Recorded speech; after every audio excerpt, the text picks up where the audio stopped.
Thank you, friends, for shalom. Greetings to you all.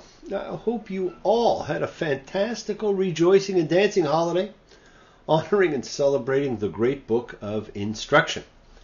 Now, in the midst of the holiday, I had occasion to meet with a scientific colleague of mine who's one of the most spiritual people I know. And he often says things, not usually realizing the impact his words may have. They just strike you in ways that clarify for whoever he's talking to. And I noticed it caused me to think of things a little differently. We were talking about how we manifest all the events in our lives. Good events, bad events, and how we often do not know the reasons for things at the times they happen, or how we may resolve them. But how we know, how we can believe that we can control the events of our lives by the things we think and by the intent we produce. And as we talked of having faith. That instead of taking control over things, having faith allowed us to actually give up the attempted control and to put things in the hands of God.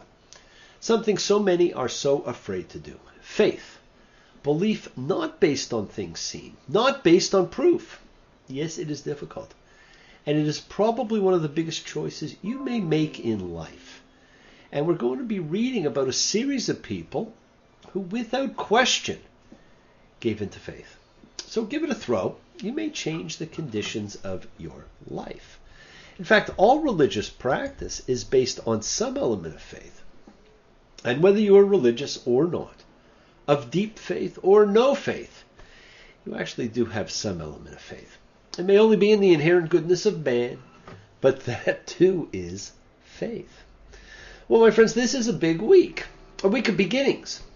And I'll be heading away in a few days for a week or two, and I will take you all with me in the recess of my heart.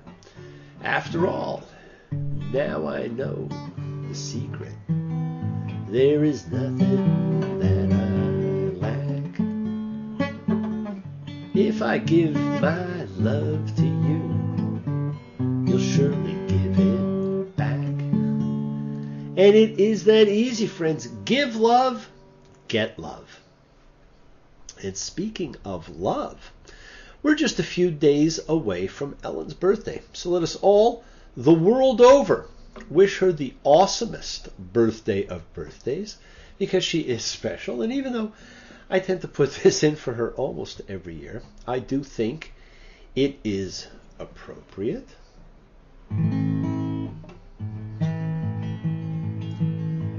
Say it's your birthday. It's my birthday too, yeah. Say it's your birthday. We're gonna have a good time. I'm glad it's your birthday. Happy birthday to you. Happy birthday to you. Have a great birthday. I will be thinking of you. Well, as they say, here we go again. Only this time the here we go again is to begin rereading the Bible, the book of instruction, the Torah. I said it was a big week. We begin again, and here we are beginning again at the beginning of the Torah.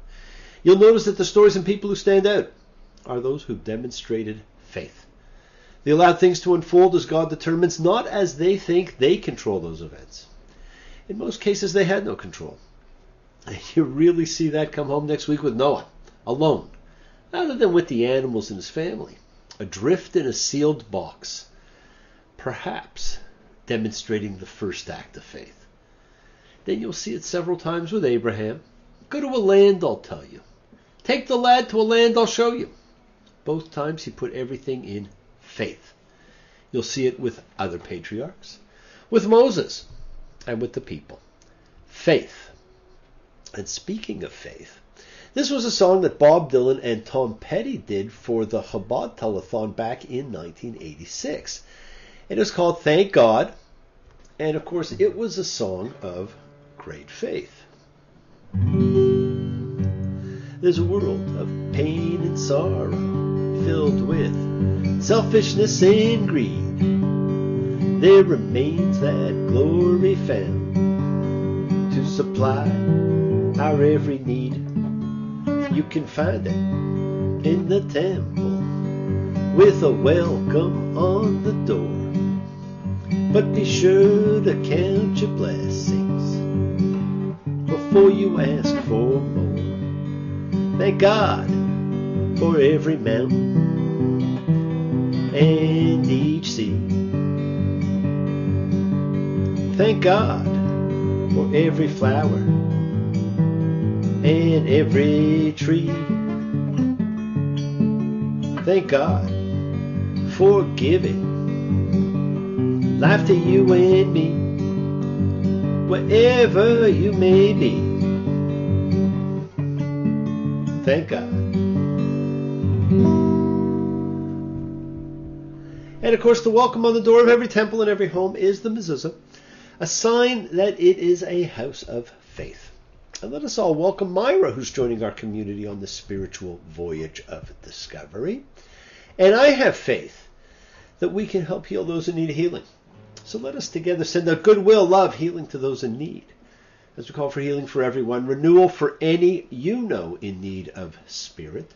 And let us all join together in hoping everyone everywhere gets the healing, feels the energy they need to feel, feels the love. And so for all in need of healing, remember, my friends, energy and spirit know no boundaries. Me, Shabera, Avotenu, Makor HaBracha, Limotenu. May the source of strength, who blessed the ones before us, help us find the courage to make our lives a blessing. The renewal of body, the renewal of spirit, and let us say,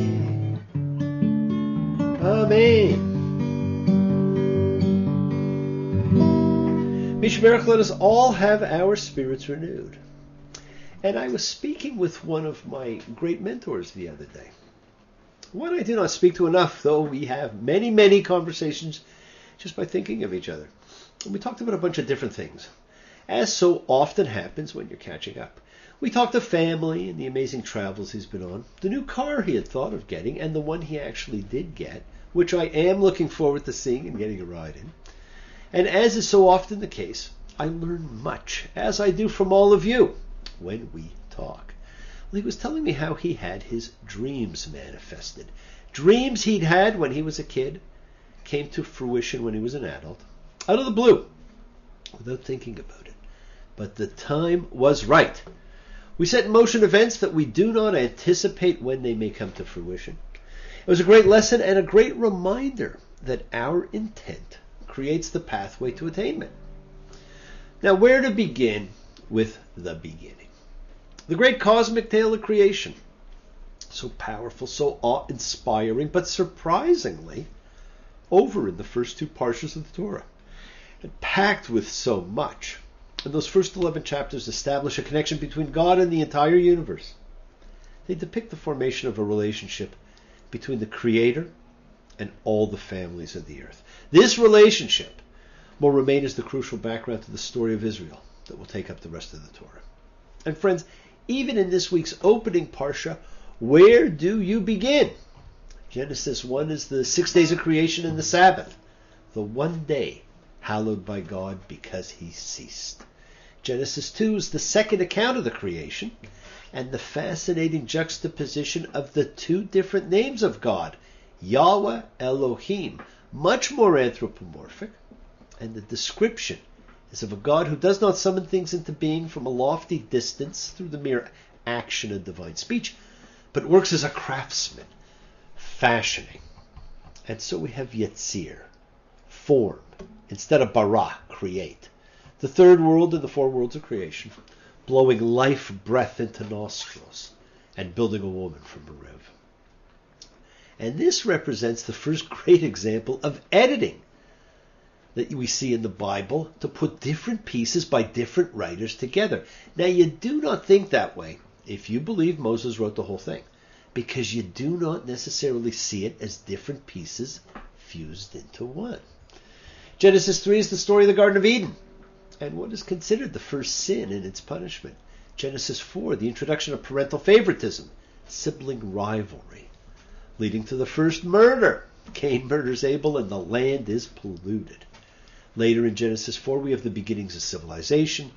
Genesis 5 gives us the first genealogy, Adam's descendants to Noah and his sons, and of course, the great Genesis 6, the wickedness of humankind, and with it God's regret, and the tale of the Nephilim. Now, every year, I like to pick something different, and that's an awful lot in the first Parsha alone. It could be the fact the Bible begins by referring to God in the plural. Elohim, the gods. Let us make a human in our image, according to our likeness. It could be, what does in the image of God actually mean? Is it physical, spiritual, intellectual? It could be that creation had already taken place at some point in the past, and we were now standing, looking at a fluid mass that was shapeless and formless. Tohu and bohu. And they mean virtually the same thing. It could be, and I have spoken of, the concept of separation and unfolding and creating space between things. It could be, and I've also spoken of, the unfolding of the order of creation and how it lays out on the tree of life, which I will be giving a seminar on later this year. It could be that we witnessed the first murder early on and have not progressed very far. It could be that this section gives us origins or explanations for over a dozen different things. It could be that Eve was actually the first and only person to call God by his name until Moses. Or maybe it could be that on the first day, God created light and separated day from night, but did not create the sun and the moon until days later, until the fourth day. So where did the first light come from? All of those are great topics.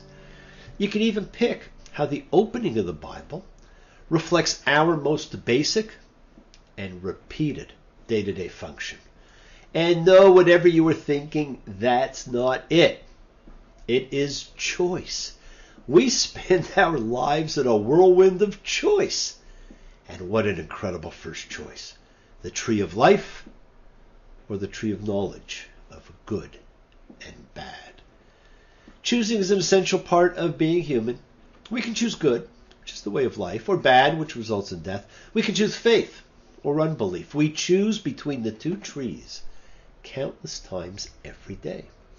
Now, another thing almost never talked about, but what comes up at different times during the year, is the amazing list of 10 unexplainable things which were created on the eve of Shabbat at twilight.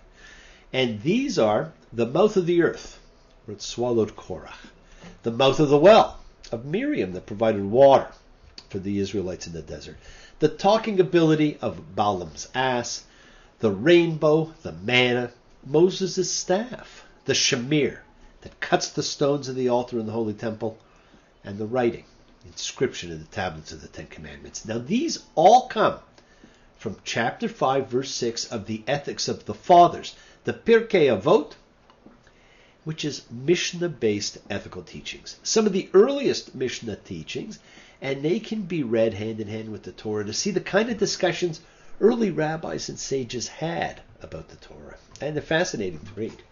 But instead of any of these this year, my friends, I am going to talk about not something said, but something not said.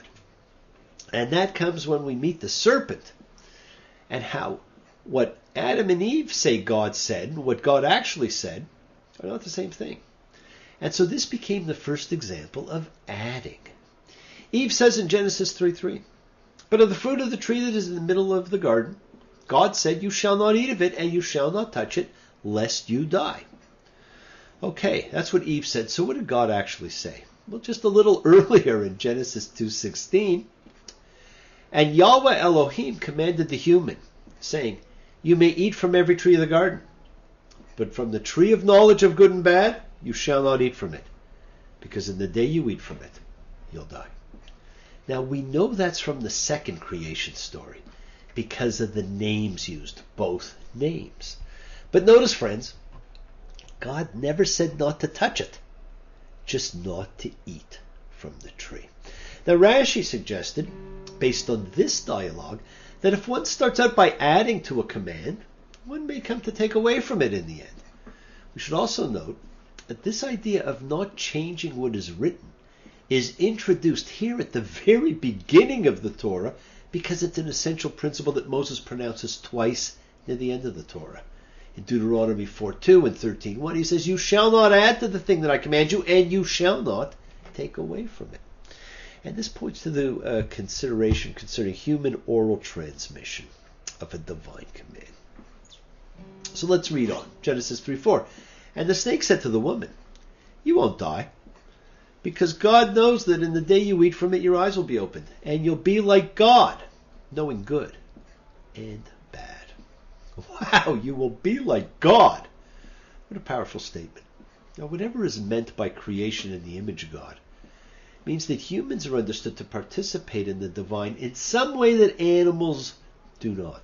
Now, of course, I think animals are pretty divine, but only humans would aspire to the divine. And that is the basis of the snake's appeal to the humans here. And that can be summed up in one word: ego. The great fall of man. And while translations do not express it, the biblical Hebrew very clearly points out that the snake is speaking in the plural you, suggesting both Adam and Eve were there. And then when confronted by God, the man shifts the blame very quickly, I might add. God pounces like an attorney who's caught a witness in a stupid mistake on the stand. "Who told you that you were naked? Have you eaten from the tree?" To which the man replies, "The woman whom you placed with me. She gave me from the tree and I ate." Talk about shirking responsibility. He threw her under the bus and threw it back on God. It was God's fault for even creating her. And we've been apologizing ever since. So being quick thinking and realizing the possibilities, Genesis 3:22. "And Yahweh Elohim said," here, the human has become like one of us, to know good and bad. And now, in case he'll put out his hand and take from the tree of life as well, and eat and live forever. Well, folks, we got evicted from paradise that day. And mankind used its first choice and made the greatest mistake in history. They don't first eat from the tree of life and attain immortality. No. They eat from the tree of knowledge of good and bad. And what's the first super deep, profound knowledge that comes to them? Is it the secret of the universe? No. It's that they are naked and therefore should be ashamed. And we have carried that shame with us ever since. It is a fantastic place to start, my friends. But I will warn you, this is often translated as knowledge of good and evil, because the Hebrew word can mean both. But good and bad captures it much better. Evil suggests this is strictly moral knowledge. But the Hebrew word ra has a much wider range of meaning than that. It may mean knowledge of what is morally good and bad. It may mean qualities of good and bad in all realms: morality, aesthetics, utility, pleasure, and pain. It may mean things are good or bad in themselves. And that when one eats from the tree, one acquires the ability to see these qualities. Or it may mean that when one eats from the tree, one acquires the ability to make judgments of good and bad. I cannot help but think the meaning was clearer to the ancient reader who knew the immediate connotations of the words. It is simply not as clear to us. Well, the world is sacred. So is everything in it. Express your gratitude, light a candle, make a wish, celebrate your life and the lives of those you love. Share your feelings with them. Live free, be free, and honor your freedom. Be well, be happy, and be blessed. Share and honor the light and all who live in the light and continue to shine. Continue to send everybody you know goodwill and love. Pray for peace and freedom for everyone. And end to terror and hatred. Remember, friends, we are a community. We learn together, we celebrate each other, we love each other. We share this ride together, men and women equally. Let us send out love, not fear. Send out peace, harmony, good healing to all who need it. And please do learn to forgive, learn to love. Open your hearts. Honor the relationships of your life. Tell those you love that you love them. Take advantage of the time you have. Enjoy the journey. Take the twists and turns and the patterns that weave through the fabric of our lives in our effort to grow, to learn, to be, to love. So please do love. Send healing, goodwill, and love to all who need it. Share your holiness. Now bless you all. Have a fantastic week. A week of love and light. A week of peace and healing. For you to honor everybody in your life and honor the journey you're on and honor yourselves. Friends, Keep your eyes open to what you may not be seeing, and keep your ears open and listen to the world around you. And remember, this is an organic book. The lessons, the laws, the ethics, the rituals, they change with the times. It's how it stays current, relevant, new, meaningful, and continues to provide us with insight and with answers.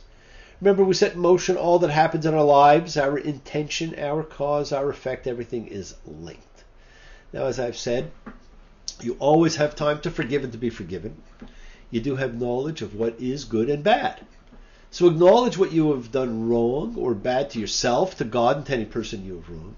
Then ask forgiveness, and do so with sincerity, accountability, and vulnerability. And since we are in a week in which I am quoting songs about thanking God and of having faith, here's another. Now, this was a song of gratitude exploring spirituality. And the writer said that the message was to say thank you to God, or whatever you choose to call him, for whatever happens. And that's a quote. It's a song about having faith in God, something we can all think about. And here's a little fun fact for you. This was the first song for which Eric Clapton wrote all the lyrics, and we recently read its title in Deuteronomy 12:7. There you shall eat in the presence of the Lord. I have finally found a place to live, just like I never could before.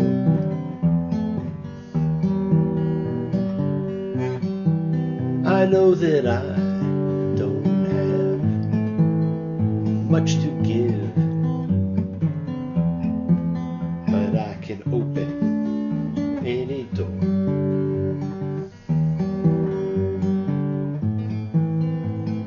Everybody knows the secret.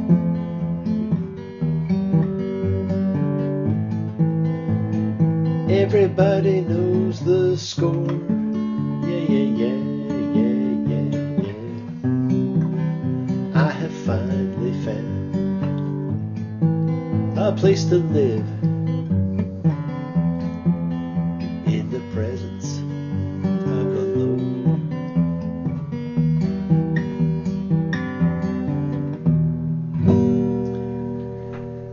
Do not stop your journey. Do not stop moving towards your promised land. It's in sight.